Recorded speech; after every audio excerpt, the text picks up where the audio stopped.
when I started Microsoft, I didn't think of it as all that risky. I mean, I was so excited about what we were doing. It's true I could have gone bankrupt, but you know, I had a set of skills that were highly employable, and in fact, my parents were still willing to let me go back to Harvard and finish my education if I wanted to. You've always got a job with me, Bill. And the thing that was scary to me wasn't quitting and starting the company. It was when I started hiring my friends and they expected to be paid. And then we had customers who went bankrupt, customers that I'd counted on to come through.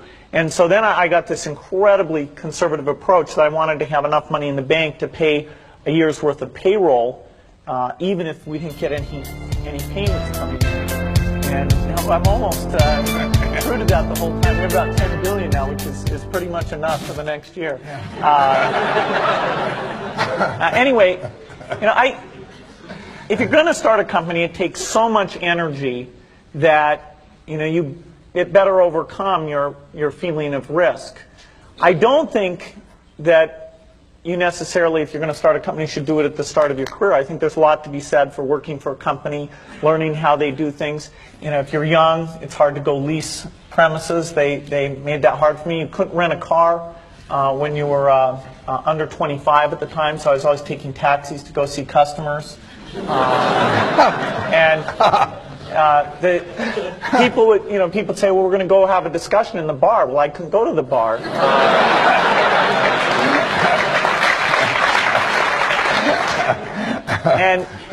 But you know, that's fun, because I'll tell you, when people are first skeptical and they think, oh, this kid doesn't know anything, then when you show them you've really got a good product and you know something, they actually tend to go overboard and they think, whoa, you know, they know a lot. Let's really do an incredible amount with these people. So our youth, at least in this country, was a huge asset for us once we reached a certain threshold. It is hard.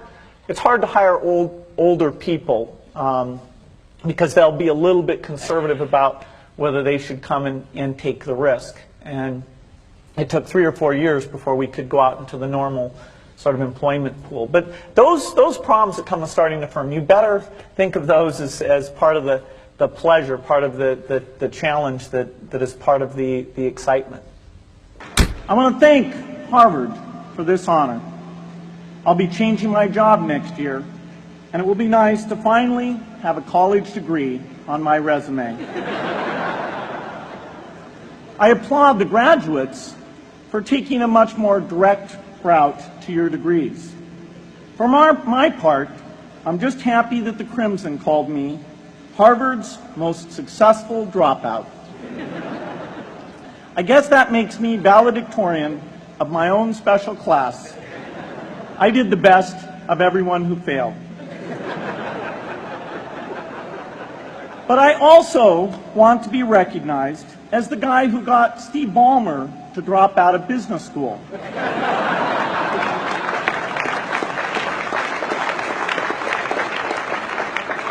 I'm a bad influence. That's why I was invited to speak at your graduation. If I'd spoken at your orientation, fewer of you might be here today. I'm in meetings a lot. My calendar gets very full with those, and then at night, after the kids have gone to bed, I'm on email a great deal. I get messages during the day. That's my chance to give long responses. And then over the weekend, I send a lot of mail as well. I take 2 weeks a year to just go off and read and think, where I'm not interrupted by work or anything else. I'm just solidly trying to think about the future, and people get to send me things to read as part of that so-called Think Week. So it's a nice mix of things. About 25% of the time then I'm out traveling around, meeting with customers, Europe, Asia, and that sort of helps me think, okay, do we have the right priorities? What are people responding well to, and what would they like to see us do better? Hello, I'm Bill Gates, Chairman of Microsoft. In this video, you're going to see the future, Windows. Microsoft first came up with the Windows concept back in 1983. And today, the leading software users have switched into the Windows environment. It's really incredible how quickly our powerful applications like Word and Excel and PowerPoint have been adopted. It's not just Microsoft applications. Even companies like WordPerfect and Lotus have now come out with Windows applications. And every week we see new innovative work. It's really attracting all the innovation in the industry. We predicted this a long time ago, and now it's the future. The key point there is you've got to enjoy what you do every day. And for me, that's working with very smart people. It's working on new problems. You know, every time we think, hey, we've had a little bit of success, we're pretty careful not to dwell on it too much because the bar gets raised. I love bridge. Bridge helps you think. It's a game you can play your entire life and keep getting better and better. I think anybody who's good at bridge is going to be great at a lot of things. So I really encourage people to get involved, and I want to thank the people who've put things together for juniors. They'll be thanking you the rest of their life because bridge is such a great sport. I talked to my dad, I talked to Warren, I talked to my wife Melinda.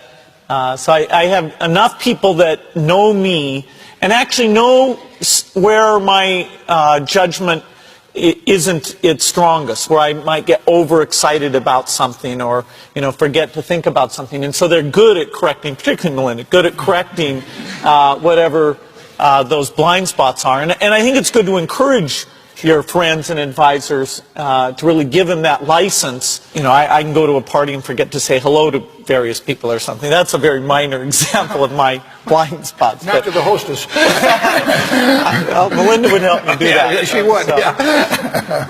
So, a small number of people that you can turn to on certain key things is a great asset. My best business decisions really have to do with picking people.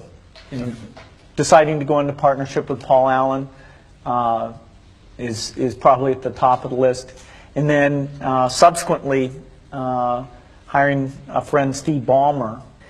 And having somebody who you totally trust, who's totally committed, who shares your vision and yet has a little bit different set of skills. And also acts as a check on you. Some of the ideas you come up with, you run by them because they're going to say, hey, wait a minute. Have you thought about this and that? And just, the benefit of sparking off of somebody who's got that kind of brilliance.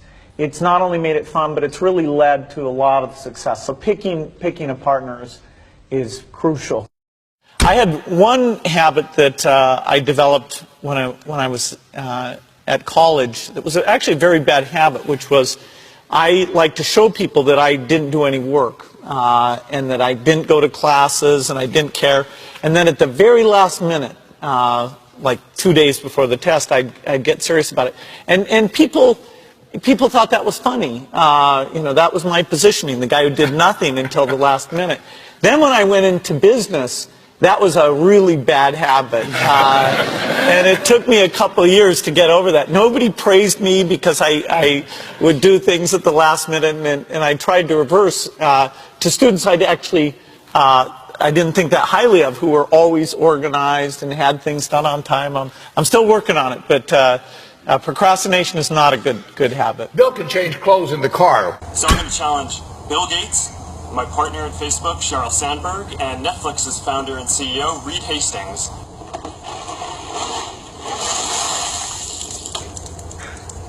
I'm glad to give to ALS. It's a great cause, but I want to accept this challenge. I want to do it better than it's been done.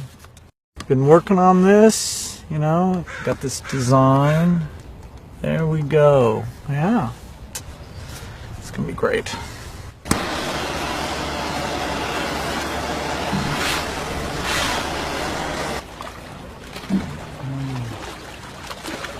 I'm here to join the people bringing attention to Lou Gehrig's disease by taking the ALS Ice Bucket Challenge.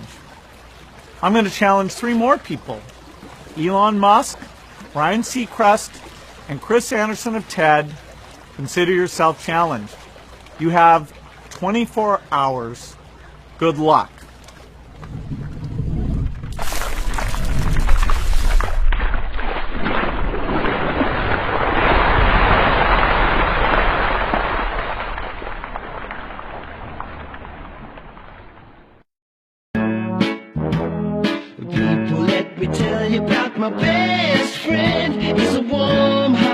person who loved me till the end. Now, people, let me tell you about my best friend. He's a one-boy cuddly toy, my up, my down, my pride and joy. People, let me tell you about him. It's so much fun, whether we're walking man to man or whether we're walking sun to sun. 'Cause he's my best friend. Yeah, he's my best friend. La la, ba da da da ya, ba da ba da da ya, ba da ba da da ya. Is it true that you can leap over a chair from a standing position?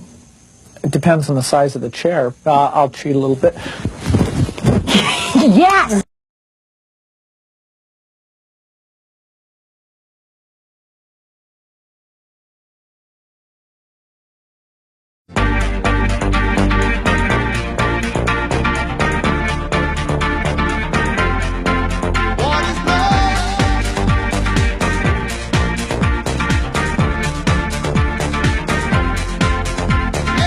By the way, I believe in winners and losers, and especially the freedom to fail. Who? Him? Who? Him? Who? Him? Him? Who? Me?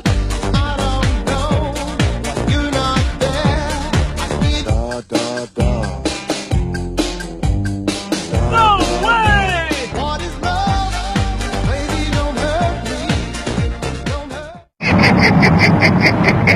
Oh, behave.